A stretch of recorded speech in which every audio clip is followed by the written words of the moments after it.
Labour has said David Cameron's admission that he owned shares in an offshore fund set up by his late father has undermined public trust in him. On Thursday, the PM said he sold the shares before he entered Number 10 in 2010 and had paid all UK taxes due on profits from the £30,000 sale. He said the firm, Blairmore Holdings, had not been set up to avoid tax. But Labour leader Jeremy Corbyn said the PM had misled the public and lost the trust of the British people. He said Mr. Cameron's actions had showed there was one rule for the wealthy and another for the rest of us.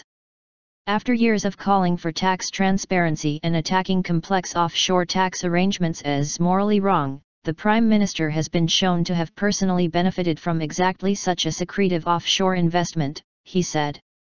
Mr. Corbyn said the PM must give a full account of all his private financial dealings and make a statement to Parliament next week.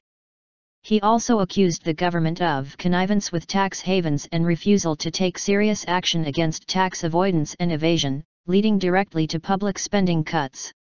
Labour backbencher John Mann has called on the Commons Standards Commissioner to look into why Mr. Cameron's stake in Blairmore was not disclosed in the Register of MPs' financial interests. Conservative MPs have defended Mr. Cameron while Downing Street, whose handling of the issue has been criticised, has insisted the Prime Minister's financial interests have always been recorded in line with the rules as they stood at the time. There have been days of headlines about Blairmore Holdings, a fund for investors which until 2006 used bearer shares to protect its clients' privacy, following the leak of 11 million documents held by Panama-based law firm Mossack Fonseca. They show that Mr. Cameron's father, Ian, was one of 5 UK directors who flew to board meetings in the Bahamas or Switzerland. Downing Street and Mr. Cameron had issued 4 statements on whether Mr. Cameron had any financial involvement with Blairmore Holdings before the PM told ITV News on Thursday about the shares he had owned. Labour's deputy leader Tom Watson said Mr. Cameron could not be blamed for his father's actions but had not been entirely straight with the British people about what his own financial arrangements were. That wouldn't be so bad if he hadn't also been lecturing very prominent people about their own tax arrangements, some he called morally wrong for being invested in similar schemes, he said.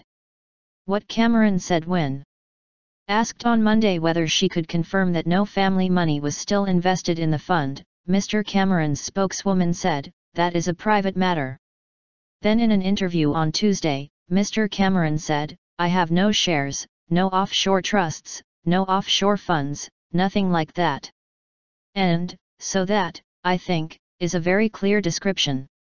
Downing Street issued a statement later that day, "To be clear, the Prime Minister, his wife, and their children do not benefit from any offshore funds. The Prime Minister owns no shares." As has been previously reported, Mrs. Cameron owns a small number of shares connected to her father's land, which she declares on her tax return. Number 10 then released a further clarifying statement on Wednesday, saying, "There are no offshore funds/trusts which the Prime Minister, Mrs. Cameron, or their children will benefit from in future." On Thursday the PM told ITV News, "We owned 5,000 units in Blairmore Investment Trust, which we sold in January 2010. While stopping short of calling for the PM to quit, Shadow Chancellor John McDonnell said it was regrettable the information had to be dragged out of him. "You need to be able to trust your Prime Minister, and the fact that he couldn't answer a straight question, straightforwardly, straight away I think has undermined the trust that we have in him," he said. SNP leader Nicola Sturgeon said the Prime Minister had big questions to answer, while Lib Dem leader Tim Farron said his behaviour illustrated a government that was intent on supporting a small proportion of the establishment, not acting in the national interest. But James Quarmby, a specialist in tax planning and wealth structuring at law firm Stevenson Harwood, told BBC Radio 4's Today programme there was a massive misunderstanding about what Mr. Cameron had invested in. He said it was a hedge fund that was about as boring as it gets for investments, adding that it would not be used for avoiding tax. "It's no different from Mr. Cameron investing in a UK stock," he said.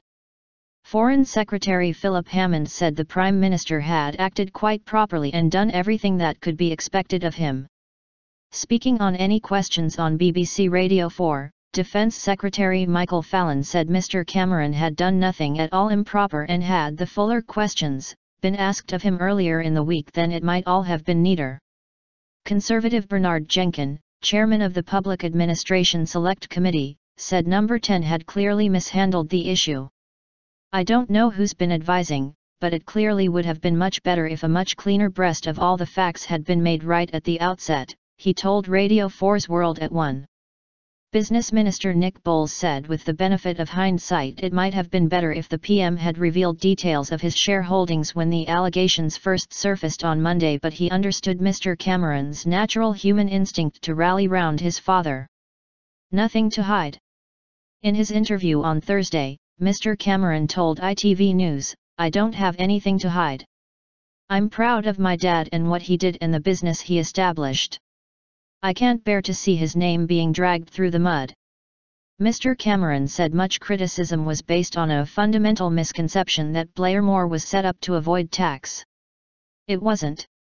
It was set up after exchange controls went, so that people who wanted to invest in dollar-denominated shares and companies could do so, and there are many thousands of other unit trusts set up in this way, he said. Downing Street said Mr. and Mrs. Cameron bought their holding in April 1997 for £12,497 and sold it in January 2010 for £31,500. That year the personal allowance before capital gains tax was paid was £10,100 per person. The rules on members' interests state MPs must declare a company shareholding if it exceeds 15% of total shares issued or is worth more than £70,000. Holdings in collective investment vehicles such as unit trusts and investment companies with variable capital do not need to be registered.